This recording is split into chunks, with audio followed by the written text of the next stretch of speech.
और अब कल वज़ीर-ए-आज़म शहबाज शरीफ कोयटा में खिताब करते हुए कह रहे थे कि अब तो दोस्त ममालिक भी कहते हैं कि कशकोल लेकर मत आया करो। China is the most time tested friend of Pakistan.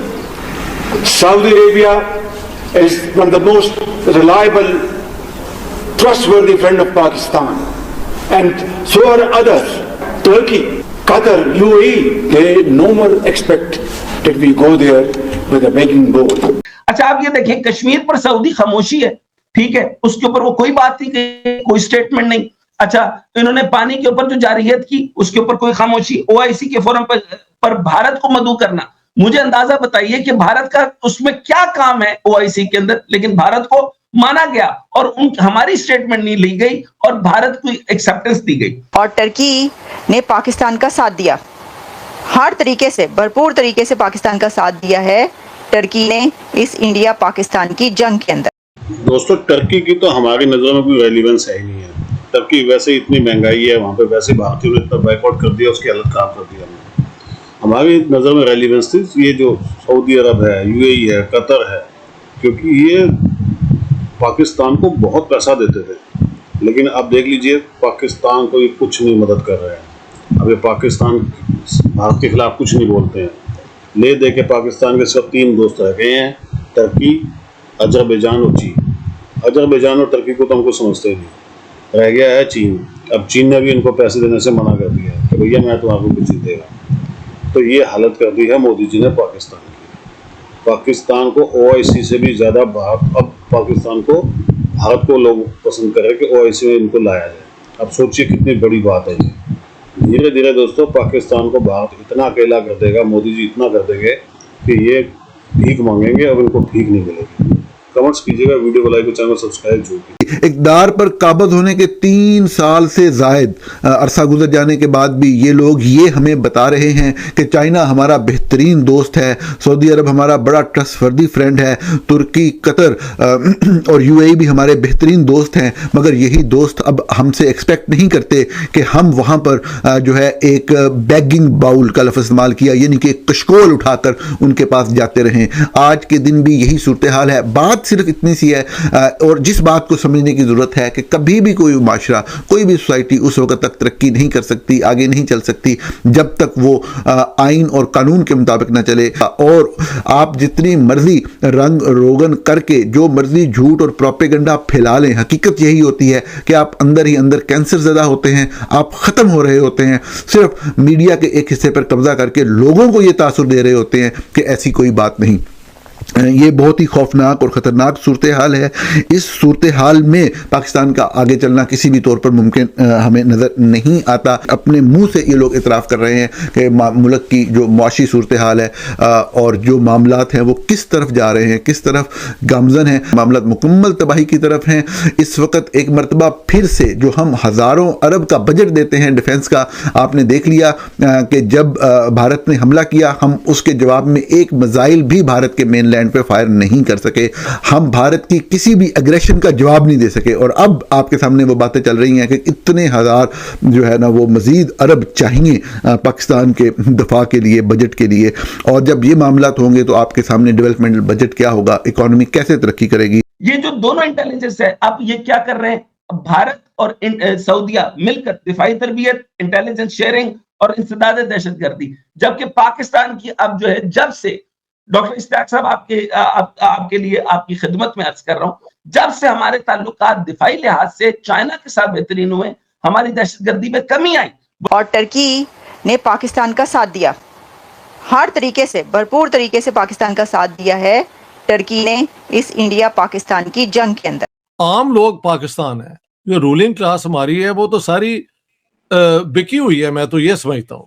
Yes, बिल्कुल बिल्कुल। एक चीज आपके लिए डॉक्टर इश्तियाक अहमद साहब, कि ये हमें जो अभी डॉक्टर साहब ने बात की है कि हमें पाकिस्तान का इंटरेस्ट देखना है, हमें दूसरे मुल्कों का इंटरेस्ट नहीं देखना है, क्योंकि उन्होंने हमारा इंटरेस्ट कभी नहीं देखा है। ये बात अपने जहनों में कर लें क्लियर इस बिल को, इस बात को। दूसरी बात यह है कि वो शिया ईरान है वो सुन्नी या वहाबी सऊदिया है, ये हमारा कंसर्न नहीं है। हमें एक नहीं सर, सुन्नी ना कहे, वो टोटल वहाबी नजदी सेक्ट है, जो भी उसका ब्रांड सुन्नी है। से कोई ताल्लुक। मेरे कहने का मतलब है कि ये मजहब से बियॉन्ड होके हमें रीजनल इंटरेस्ट के साथ अपने मुल्क के लिए क्या फायदेमंद है इस बात का तयन करना है। और ये जो 50 साल हमारे एक मिनट से मैं डॉक्टर इश्तियाक साहब की खिदमत में चंद और मामला पेश करना चाहता हूँ। सर आप जरा बैलेंस देखिए, एक तो नेक्सस मैंने अरब का यानी इसराइल का, अमेरिका का और भारत का बता दिया। मैंने टेरर फाइनेंसिंग पे भी बताया कि रॉ की मुकम्मल टेरर फाइनेंसिंग और आउटफिट्स हमारी हुकूमतें ऑफ कोर्स इन्वॉल्व होंगी। अच्छा आप ये देखिए, कश्मीर पर सऊदी खामोशी है, ठीक है, उसके ऊपर वो कोई बात नहीं, कोई स्टेटमेंट नहीं।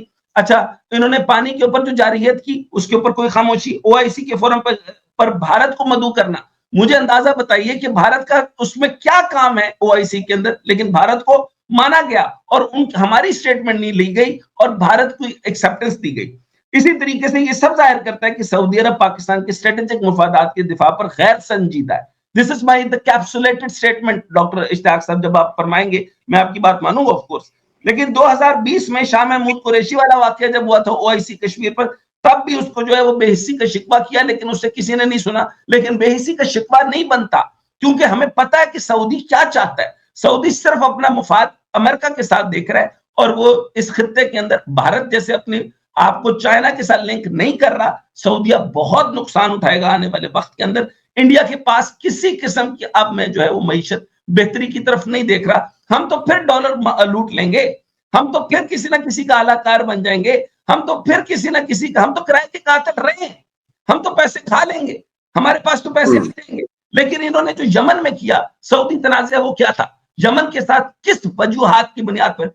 हूतीज का मामला अमेरिका के साथ था। ओआईसी से अरब लीग और खलीजी तावन कौंसिल जीसीसी में ईरान के खिलाफ सख्त बयान दिलवाए। और इसकी एक मोटी खबर सर आपके साथ शेयर करके, शहजादा खालिद बिन सलमान थे, वो तेहरान गए थे उस वक्त कहने के उन्होंने कहा था कि आप जो है वो ईरान को कहा कि आप बात मान जाएं, नहीं तो हम आपके साथ बुरा पेश आएंगे। ये वो वक्त आने लगा है जहां पे असला आज इस्तेमाल होगा।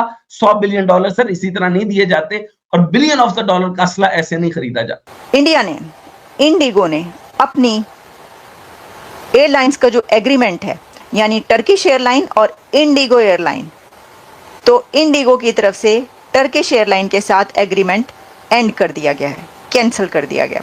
आपको पता है, हमने आपको पहले भी बताया था कि कुछ इस तरह के स्टेप्स इंडिया की तरफ से लिए गए हैं, जैसे कि टूरिज्म जो टर्की जाता है वो ख़त्म हो रहा है।